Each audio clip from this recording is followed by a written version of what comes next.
So more news that's taking over 24/7 the cycle.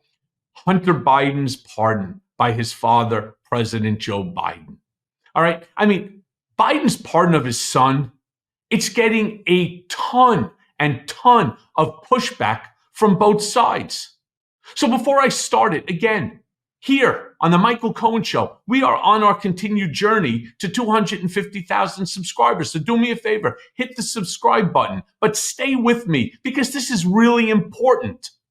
I want to start by showing you a clip of, again, Ron DeSanctimonious commenting on the pardon. Ron DeSantis can never be anywhere but between himself, a microphone, and a camera.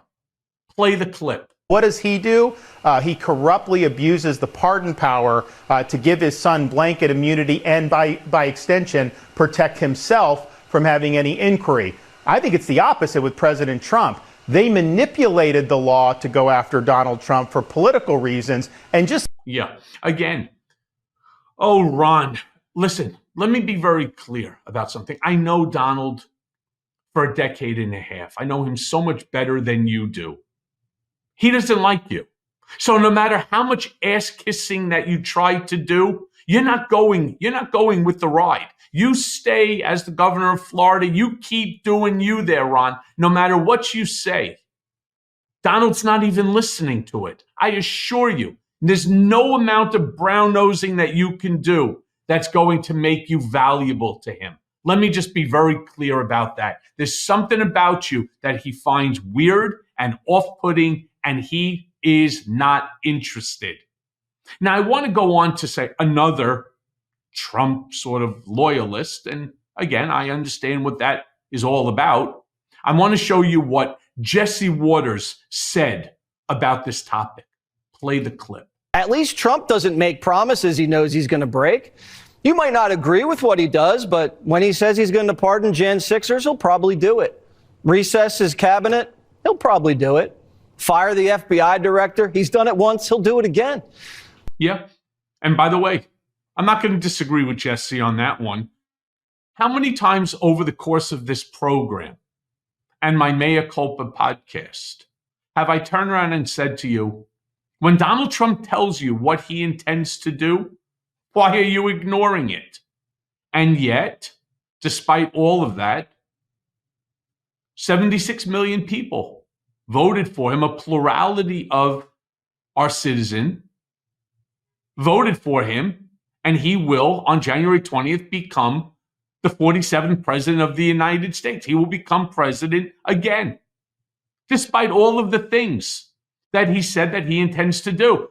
Immigration, mass deportation, to start. So when Jesse Waters turns around and says that he will probably do that, the word probably should not even be there. He will do it. And he will go after initially the low-hanging fruit. Again, topics I've talked about here on the Michael Cohen Show. So why they're even using the term probably, I don't know. But there are promises that Trump made that he did not keep.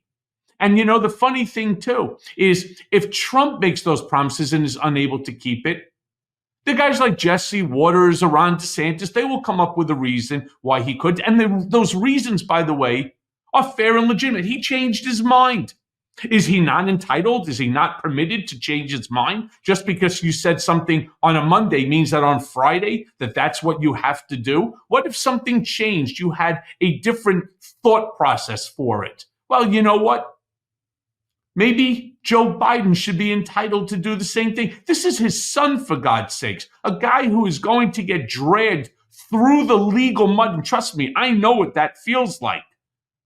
But he also is a recovering addict. He is an addict for life. And he fights every single day to stay off of drugs and to be strong for his family.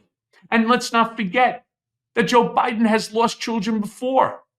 And he doesn't want this for his child. And you know what? The president has immense pardon power.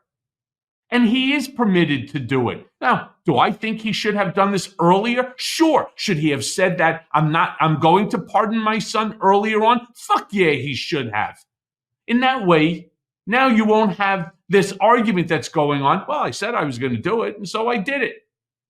Instead, he was so emphatic that he wasn't going to do it. Of course they're going to attack. The funny thing, though, is there's no reason for that to even happen anymore. Why? Because Donald Trump won the election. The campaigning is over. Jesse has to stop with the campaigning. Ron DeSantis has to stop with the campaigning. Tommy Tuberville and the rest of them, they all need to stop as if this is an ongoing campaign. It is not. January 20th, the man will be standing up in front of the American people with his hand on a Bible, and he will be sworn in as the president.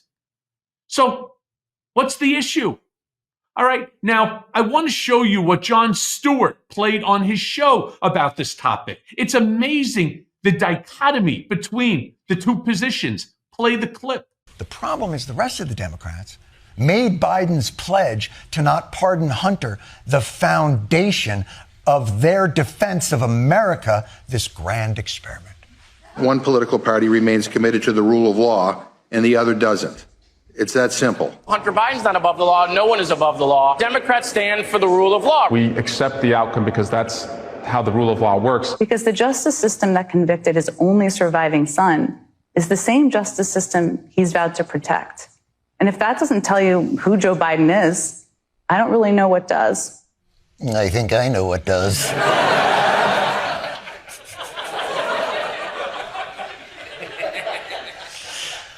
And now look at the dance Democrats have to do.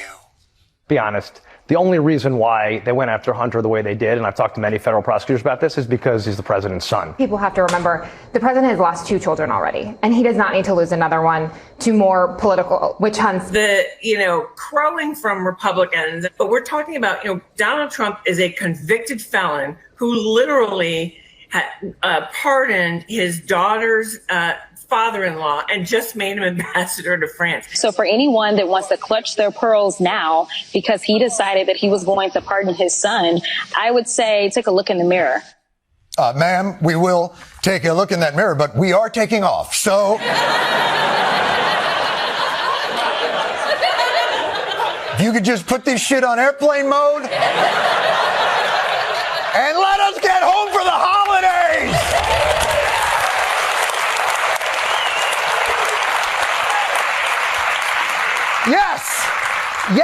Yes. To everything that you guys were saying, if you hadn't made Hunter Biden not receiving a pardon the Mason-Dixon line of morality between Democrats and Republicans, there's a big gap between the law is the only thing that separates us from the animals and the monkey threw shit at me first. I had no choice. This is what Biden's decision has done. Yeah, and he's right. It's exactly what the decision. I'm not saying I disagree with it. If it was my son, I would do the exact same thing. Again, I would have liked for them to turn around and to have said it early on. That way we wouldn't be on the defensive. There was no reason. Everybody, I said to my mom and to my dad earlier on, there's no doubt he has to do it. He has to. He has no choice but to pardon him. Now, I want to show you what Rachel Maddow had to say about this. Play that clip. That's the behavior on January 6th that Trump is praising and promising to use his pardon power for. So, yeah, tell me all about the scandal of the use of the pardon power. All right. Right. And how about Abby Phillips? She brought up actually a really good point on her show that Trump also has made many pardons, some of whom were people that I was with in Otisville who had many years left. Nobody questioned those. Play that clip. We have to remember, can I just say, we have to remember that Trump's pardon list from his last administration when he was leaving office included literal bank robbers, drug dealers, embezzlers, murderers. You can go to justice.gov and see all the people that Trump... Let me ask you this, Scott, because this is a fair point. Donald Trump pardoned Paul Manafort, Roger Stone, George Papadopoulos, Steve Bannon, Michael Flynn, Joe Biden's also not the first person to pardon a family member. Hunter Biden, Charles Kushner, Donald Trump did that one too. Roger Clinton was pardoned, President Clinton's half-brother. Emily Todd Helm, Abraham Lincoln's wife's half-sister, was pardoned. So are we saying we have a problem with all of those things? How many of the... Yeah, look, it's a fair point. Look, the president has immense pardon power. All right. Again, I got to go right back to what Jon Stewart was saying and what Rachel Maddow then further said. If only he just would have been straightforward and said, yeah, I'm going to pardon him because he deserves it. He deserves to be pardoned. Do you think that that I would have been charged with anything but for my relationship to Donald Trump?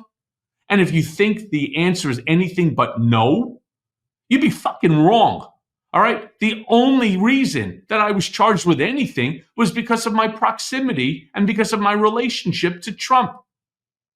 Plain and simple. Now, I want to end this segment on a clip of Jasmine Crockett. That's the representative you saw on the airplane saying, the problem with Democrats is that we bring a butter knife to a real fight.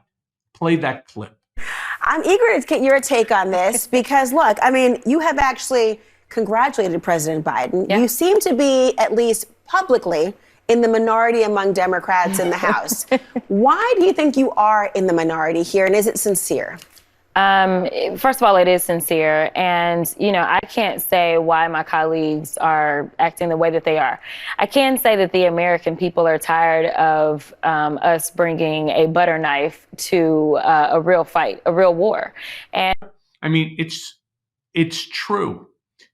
Democrats will eat their own, whereas the Republicans, no matter what happens, they stand by their candidate. They will fight to the end, to the death, on behalf of Trump. And that's why he ended up winning this election. All right? Plain and simple. And I just want to end it by saying once again, I really want you to go ahead and to think. It's something I talk about in my book, Revenge. Do you really think that anything would have come to me but for the fact that I was Donald Trump's personal attorney? Seriously? So I understand what Joe Biden is going through in terms of making this decision for his son. But I'm going to end it once again, something I've repeated now over the course of the past, few minutes. He should have just come out and said, yeah, I'm going to. Period. End of story.